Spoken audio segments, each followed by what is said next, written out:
श्री शिवाय नमस्तुभ्याम। हर हर महादेव। स्वागत है आप सभी का आपके अपने चैनल शिव महापुराण ज्ञान मार्ग में।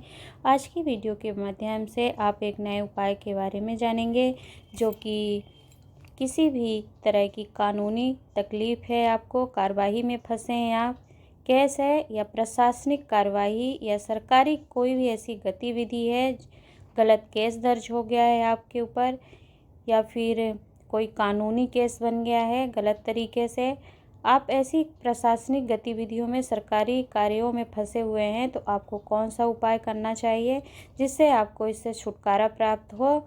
तो उपाय को जानने के लिए, समझने के लिए वीडियो को अंत तक ज़रूर सुनिएगा, समझिएगा, जिससे आपको उपाय समझने में किसी भी प्रकार की कोई दिक्कत ना हो।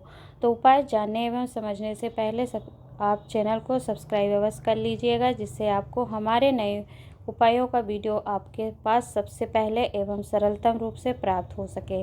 तो देर नहीं करते हैं, चलते हैं हम अपने उपाय की ओर, जो कि इस प्रकार है। मान लीजिए कि आपको कोई केस लगा दिया गया है, गलत तरीके से केस लग गया है, कानूनी कार्रवाई में या किसी भी प्रशासनिक तकलीफ में फंसे हैं आप, या फिर कोई आपका सरकारी गतिविधि है जिसमें आप फंस गए हैं, सरकारी काम हो, केस चल रहा हो और उसमें तकलीफ़ें आ रही हैं, तो फिर आपको क्या करना चाहिए कि एक बेलपत्र लेना है आपको, साथ में 5 दूर्वा लेनी है, थोड़ा सा लाल चंदन घिसा हुआ लेना है और साथ ही साथ एक चावल का दाना लेना है। चावल कहीं से टूटा फूटा नहीं होना चाहिए, बेलपत्र खंडित नहीं होनी चाहिए, टूटी नहीं होनी चाहिए। बेलपत्र की नीचे जो टूट लगी होती है उसे आप तोड़ लेंगे और फिर किसी भी शिवालय में जाइए। शिवालय में पहुंच करके आप इस उपाय को करेंगे। कैसे करना है स्क्रीन पर आप वीडियो देखकर ध्यानपूर्वक समझिएगा। स्क्रीन पर आप देख रहे हैं कि एक बेलपत्र है, 5 दूर्वा है और लाल चंदन है और एक अक्षत है।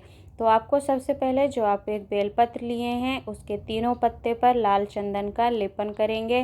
लाल चंदन आप चाहें तो लकड़ी का आता है, उसे घिस करके ले सकते हैं, या फिर जो मार्केट में आपको बाहर से प्राप्त हो जाए उसे ले लीजिए। जो आपको सुविधा अनुसार प्राप्त हो जाए उसे लेकर के तीनों पत्तियों पर लाल चंदन का लेपन करेंगे और जो बीच की मध्य पत्ती है उसके ऊपर 5 दूर्वा को आपको रखना है और उसी के ऊपर एक जो आपने चावल का दाना लिया है उसे भी रख लीजिए और रख करके अपने हाथ पर रखकर मध्य भाग में जब आप तीनों को चावल का दाना और 5 दूर्वा रख लेंगे, तो फिर आप किसी भी मंत्र, श्री शिवाय नमस्तुभ्यम मंत्र या फिर षडाक्षर मंत्र, ओम नमः शिवाय या पंचाक्षर मंत्र, नमः शिवाय, किसी भी एक मंत्र का स्मरण करेंगे और आपकी जो कामना है उस कामना को बोलकर शिवलिंग पर आप स्थान देखेंगे कि यह जो स्थान है माता पार्वती के गोल भाग और अशोक सुंदरी के बीच में जो खाली स्थान होता है, इसी स्थान पर आपको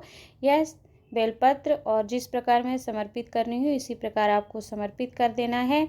और बेलपत्र की जो डंडी का मुख होगा, जिस ओर से जल बहकर नीचे गिरता है, उस ओर डंडी का मुख करके आप सामग्री को समर्पित करेंगे। तो यदि आप इस सामग्री को माता पार्वती के हस्तकमल जलाधारी में और अशोक सुंदरी के बीच खाली स्थान होता है वहाँ पर अपनी कामना करके समर्पित कर देते हैं, और फिर आप किसी भी कार्यवाही, केस या प्रशासनिक तकलीफ जो आपको बनी हुई है, गलत केस में आपको फंसा दिया गया है, उसमें आप जाते हैं और कामना करके जाते हैं जो भी अपनी, तो बाबा फिर उस चढ़ाई गई सामग्री को स्वीकार करते हैं और आपको उसमें सफलता जरूर दिलाते हैं। परंतु पूज्य गुरु जी ने स्वयं वर्णन किया है कि आपको मेहनत पूरी करनी है, अपना कार्य पूरा आप जरूर करिएगा, अपनी मेहनत और कर्म में कोई पीछे नहीं रखना है आपको। फिर भी यदि कुछ अड़चन आती है आपके कार्य और मेहनत में, तब आप इस उपाय को करके कानूनी कार्रवाई में या किसी प्रशासनिक तकलीफ में फंसे हैं तो एक बार उपाय को करके अवश्य जाइए। बाबा स्वीकार करके आपको सफलता जरूर दिलाते हैं। तो पूज्य गुरु जी की कथा से ही श्रवण करके आपके समक्ष उपाय को बताने का प्रयास किया है।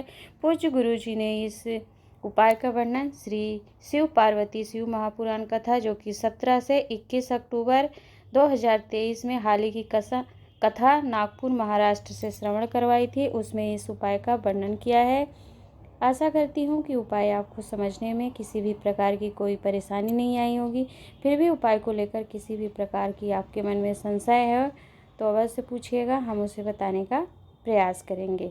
आज की वीडियो में इतना ही। मिलते हैं हम एक नए उपाय के साथ। तब तक के लिए श्री शिवाय नमस्तुभ्यम। हर हर महादेव।